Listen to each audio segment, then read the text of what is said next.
என் இனிய தமிழ் உறவுகளுக்கு வணக்கம். இந்த பதிவு எதுக்காகனா, ஒரு சந்தோஷமான விஷயம் ஒன்று சொல்கிறதுக்காக தான். கிட்டத்தட்ட பல வருஷத்தோட கனவு, 3 வருஷ உழைப்பு, இது என்னைக்கிடா முடிய போகுது அப்படின்னு சொல்லிட்டு நினச்சின்னு இருந்தேன். வண்டியோட என்ஓசி வந்துடுச்சு, வண்டி எனக்கு சொந்தமாயிடுச்சு. வலியும் வேதனையும் இந்த 3 வருஷம் நான் ரொம்ப அனுபவிச்சிட்டேன்.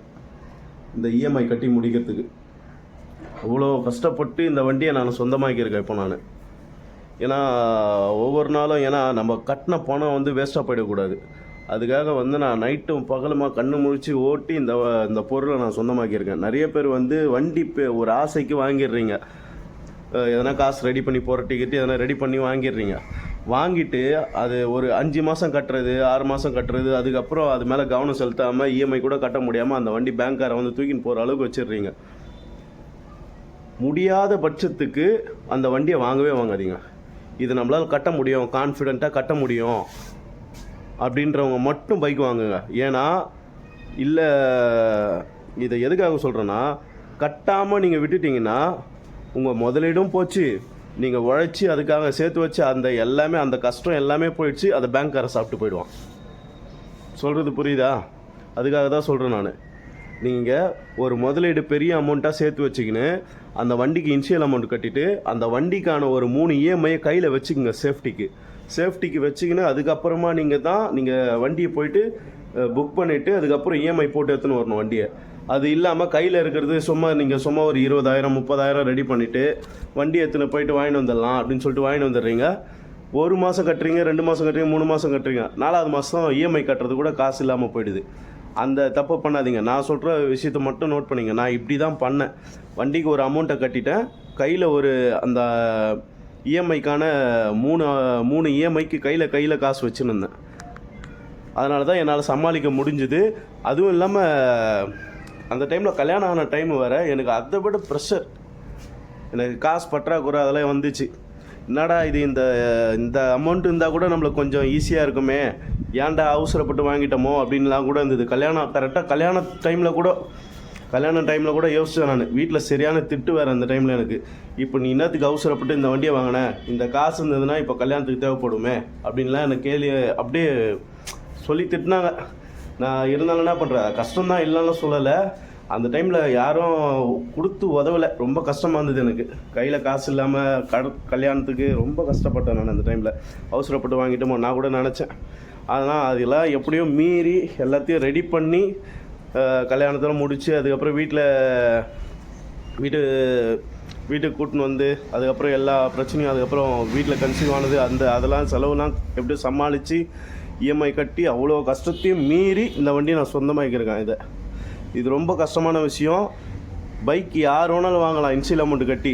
அதை மெயின்டைன் பண்ணுறது, அதை சொந்தமாக்குறது ரொம்ப ரொம்ப கஷ்டம். 2,000 தானே ஈஸியாக கட்டிடலாம், 5,000 தானே இஎம்ஐ ஈஸியாக கட்டிடலாம், 10,000 தானே இஎம்ஐ ஈஸியாக கட்டிடலாம். எந்த ஒரு இஎம்ஐ வாங்குறதா இருந்தாலும் ஒரு வாட்டிக்கு 10 வாட்டி யோசிங்க. நம்மளால் கட்ட முடியுமா, கட்ட முடியாதா அப்படின்னு சொல்லிட்டு யோசிங்க.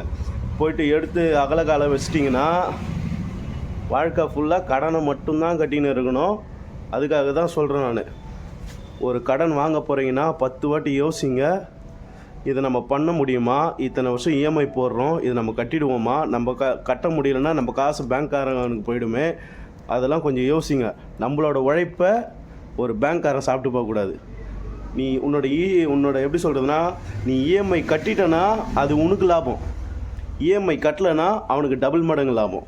உன்னோட இனிஷியல் பேமெண்ட்டை போயிடுச்சு, அதுக்கப்புறம் அவன் மறுபடியும் ஏலம் விட்டு அந்த வண்டியோட காசை விட அதிகமான காசையும் எடுத்துருவான். அதனால் பேங்க்காரனுக்கு தான் லாபம். முடிஞ்ச அளவுக்கு எல்லாமே நீங்கள் பேங்க்கில் ப்ராப்பராக எல்லாமே ரெடி பண்ணிக்கின்னு 3 இஎம்ஐயும் ரெடி பண்ணிக்கின்னு அதுக்கப்புறமா தான் நீங்கள் வண்டிக்கு போயிட்டு இஎம்ஐக்கு போட்டு எடுத்துன்னு வரணும். இல்லைனா ஒரு வருஷம் என்ன பண்ணுறீங்க, ஒரு சீட்டு பைசா அந்த மாதிரி அதெல்லாம் கட்டி அதுக்கப்புறமா ஒரு 1 லட்சமோ 2 லட்சமோ நீங்கள் வண்டி வாங்குகிற பொறுத்து அதுக்கேற்ற மாதிரி காசு செலவு பண்ணிவிட்டு முடிஞ்ச அளவுக்கு நெட் பேமெண்ட் கொடுத்துன்னு வர பாருங்கள். இல்லைனா பொறுமையாக கூட இருங்க, அவசரமே கிடையாது. வண்டி வாங்கின்னு வச்சு இஎம்ஐ கட்டுறது, கையில் காசு வச்சுன்னு இருந்து போயிட்டு நெட் பேமெண்ட் கொடுத்து வாங்கிட்டு வந்துடலாம். யாருக்கும் வட்டியும் கொடுக்க தேவையில்ல. நம்ம பொருள் நம்மக்கிட்ட ஒரே டைமில் போயிட்டு சொந்தமாகிடுது அந்த டைமே. அதனால் அதையும் கொஞ்சம் பார்த்துங்க. என்கிட்ட இல்லை, நான் போய்ட்டு இஎம்ஐயில் வாங்கிட்டு வந்தேன்.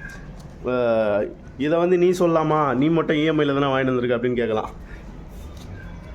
என்னால் முடியும் நம்பி வாங்கிட்டேன். உங்களால் முடியும் நம்பி வாங்குங்க. என்னால் முடியும் அப்படின்ற நம்பிக்கை உங்களுக்கு இருந்துச்சுன்னா நீங்களும் வாங்குங்க, தப்பு சொல்லலை. ஆனால் எக்காரணத்தை கொண்டும் இஎம்ஐ கட்ட முடியாத சூழ்நிலை வரும்போது முடிஞ்ச அளவுக்கு எப்படியாவது புரட்டி கட்டிடுங்க. நம்ம பணம் பேங்க்காரை சாப்பிடக்கூடாது, அது உஷாராக பார்த்துங்க. அதுக்காக தான், இந்த விழிப்புணர்வுக்காக தான் இந்த பதிவு. பல நாள் கனவு சொந்தமாக இருக்குது. எத்தனை நாள் ஏங்கியிருக்கேன் தெரியுமா, அந்த வண்டி ஷோரூமை பார்த்துட்டு அப்படியே நடந்து போவோம். எங்கள் அம்மா கிட்ட சொல்லுமா, இந்த வண்டி ஒரு நாள் வாங்க போகிறோமா அப்படின்ட்டு. சரிப்பா வாங்கி தரப்பான்னு சொன்னாங்க. அவங்களும் வாங்கி தரல, வீட்டில் இருக்கிறவங்களும் வாங்கி தரல. கடைசியில் நான் தான் வாங்கியிருக்கேன், ஆனால் பல கஷ்டத்துக்கு மத்தியில். அதனால் நம்ம பணம் நாம் தான் அனுபவிக்கணும். நம்மளோட உழைப்பை பேங்க்காரை அனுபவிக்கக்கூடாது. கடன் வாங்குங்க, தேவைக்கு வாங்குங்க, தேவையில்லாததுக்கு வாங்காதீங்க. பணம் ரொம்ப முக்கியம். அதே மாதிரி நம்மளோட உழைப்பை பேங்க்காரை சாப்பிடக்கூடாது. நம்ம சேனல் இதான் ஃபஸ்ட் டைம் பார்க்குறீங்கன்னா மறக்காமல் லைக் பண்ணுங்கள், ஷேர் பண்ணுங்கள், மறக்காமல் சப்ஸ்கிரைப் பண்ணுறேங்க. நன்றி.